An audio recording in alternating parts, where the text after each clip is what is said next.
Pemirsa, puncak mudik Lebaran diperkirakan terjadi 28 April mendatang. Untuk menghindari kepadatan pemudik di jalur pantai utara Pantura, Menko Bidang Pembangunan Manusia dan Kebudayaan PMK, Muhadjir Effendi meminta Gubernur Jateng untuk mempromosikan jalur selatan dan jalur pantai selatan.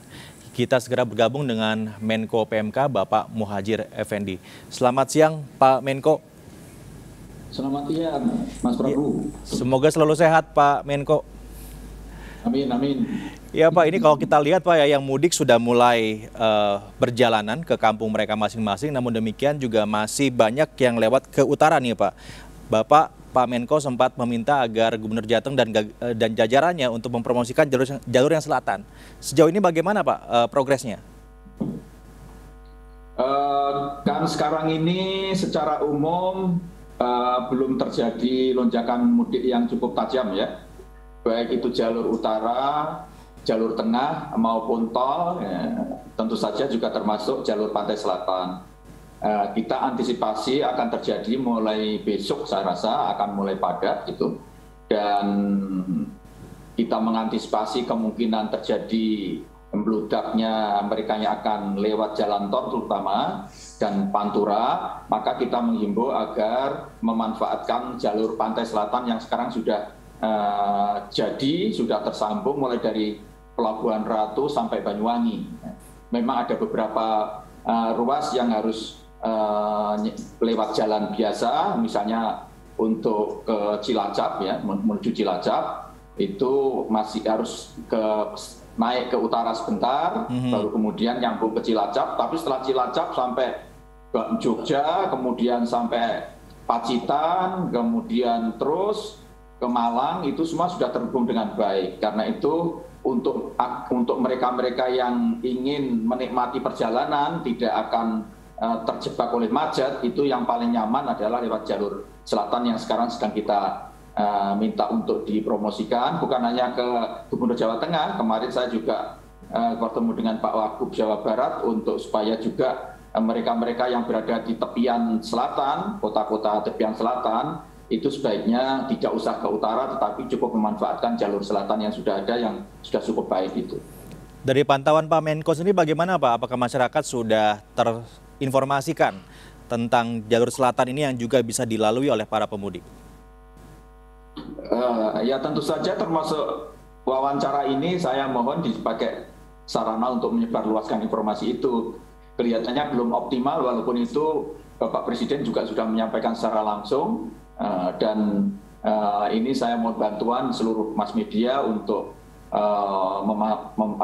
untuk menginformasikan ini. Kemudian juga pemerintah daerah terutama yang berada di tepian selatan Jawa juga supaya memanfaatkan momentum ini untuk agar mereka juga ikut merasakan dilewati para pemudik ini, tentu saja dalam arti kunjungan tempat-tempat wisata, kemudian juga kuliner itu supaya disiapkan dengan baik, supaya mereka yang berangkat melalui jalur selatan ini nyaman. Saya jamin pasti lebih gembira kalau lewat selatan ini karena tidak akan terjebak macet. Banyak pemandangan indah yang sangat eksotik gitu ya. Walaupun mungkin ada beberapa kekurangan, yaitu misalnya ketersediaan warung, tempat-tempat untuk kuliner, itu yang saya minta untuk dilengkapi oleh pemerintah daerah setempat. Termasuk SPBU ya, termasuk BBM, karena memang SPBU di jalur selatan ini terutama yang Jawa Barat, mulai dari Garut ini belum banyak. Nanti saya sudah telepon dengan Bu Dirut tadi, Bu Dirut Pertamina, untuk menyiagakan SPBU mini dan juga SPBU mobile nanti dengan sepeda motor yang sekarang juga sudah dipromosikan oleh Ibu Dirut Pertamina. Jadi saya sudah berkoordinasi dengan kedua gubernur Jawa Barat, terutama Jawa Barat dan Jawa Tengah, dan kemudian juga dalam kaitannya dengan kepastian nanti kebutuhan BBM mereka yang akan melewati menyusuri wilayah jalur pantai selatan ini. Jadi jalur selatan tidak kalah menggembirakan lah Pak ya untuk mudik Pak ya, jauh lebih menyenangkan karena tidak macet begitu Pak? Lebih gembira karena di sana akan banyak sekali pemandangan yang eksotik ya.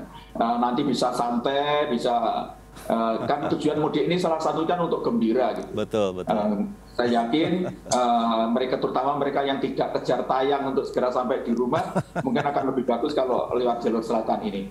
Tapi tipsnya itu mungkin Pak ya, BBM-nya dipenuhi dulu di tujuan awal Pak ya, supaya tidak mencari BBM di sepanjang jalan begitu Pak. Tapi tadi saya juga sudah telepon Bu Dirut Pertamina untuk jalur selatan mendapatkan perhatian, tadi itu supaya ada BBM SPBU mini yang itu bisa dipasang secara darurat, dan juga kendaraan mobil terutama sepeda motor yang nanti kalau ada yang kehabisan bensin bisa telepon ke 135 kan, kontaknya 135. 135 Pak. 135. Oke. Nanti bisa langsung direspon dan akan didatangi di mana mereka yang kehabisan bensin, di mana saja itu akan diusahakan. Ini terobosan baru Pak Menko. Jadi informasi juga nih untuk pemirsa RCTI di rumah nih, bahwa ke jalur selatan itu juga ada berbagai macam tawaran ya Pak, termasuk tadi BBM tadi itu bisa telepon ke 135 ya Pak ya. Saya ulang lagi 135. Pak Menko, ini kan sekarang bisa dibilang banyak ya masyarakat yang menyebutkan sebagai mudik balas dendam nih Pak, setelah 2 tahun tidak mudik. Saya nggak tahu maksudnya balas dendam itu seperti apa, tapi mungkin pokoknya akan rame-rame gitu Pak untuk datang ke kampung halaman. Persiapan sendiri seperti apa Pak dari pemerintah untuk mengantisipasi adanya antusiasme yang berlebihan dari masyarakat untuk kembali ke kampung di Lebaran kali ini? Ya, Mas Prabu, seperti yang sudah saya sampaikan, jadi ada beberapa variabel ya kalau kita bicara faktor yang akan kita siapkan dalam rangka untuk mensukseskan mudik tahun 2022. Yang pertama itu tata kelola lalu lintas. Tata kelola lalu lintas ini ditambah yang kedua yaitu ketersediaan dan distribusi BBM sesuai dengan amanah dari Bapak Presiden. Kemudian yang kedua adalah kondisi COVID, yang alhamdulillah sekarang cenderung landai, dan vaksinasi, terutama untuk booster. Dan alhamdulillah berdasarkan data terakhir, untuk wilayah-wilayah yang jadi tempat pemberangkatan mudik ini, rata-rata boosternya sudah di atas 30%, bahkan ada yang sudah mendekati 60%. Ini berarti mereka berangkat dengan aman, tidak membawa oleh-oleh COVID ke tempat tujuan. Kemudian yang ketiga, yang kelima, yaitu saluran penyaluran bansos. Penyaluran bansos sekarang ini dikebut oleh Kementerian Sosial dan Kementerian Kementerian Desa, sehingga paket-paket bansos yang mestinya akan diberikan pada 3 bulan ke depan, Mas Prabu, itu sekarang dirapel pada bulan April ini. Baik itu PKH, kemudian bantuan pangan non tunai BPNT atau kartu sembako, dan juga ada tambahan sekarang ada kebijakan Pak Presiden yaitu BLT minyak goreng. Betul. Yang itu per bulannya 100, tetapi ini juga dimajukan semua menjadi 300 dalam bulan April ini.